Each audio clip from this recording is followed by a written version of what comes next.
امسال هم گذشت.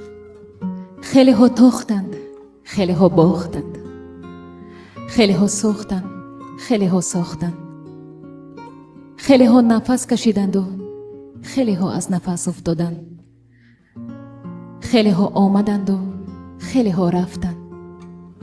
کسایی که آمدند شاید همیشه نمانند، اما کسایی که رفتند بر همیشه رفتند.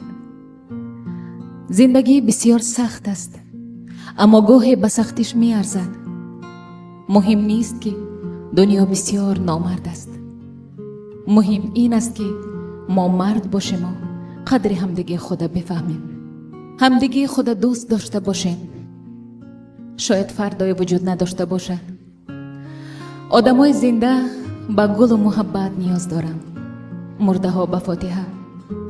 ولی ما گاهی برعکس عمل میکنیم، به مرده ها سر میزنیم و گل میاریم، ولی راحت فاتحه زنده ها را میخوانیم. گاهی فرصتی با هم بودن کمتر از عمر شکوفه هاست. بیاییم ساده ترین چیزها را از هم دریغ نکنیم. محبت. سال خوبی داشته باشید عزیزانم.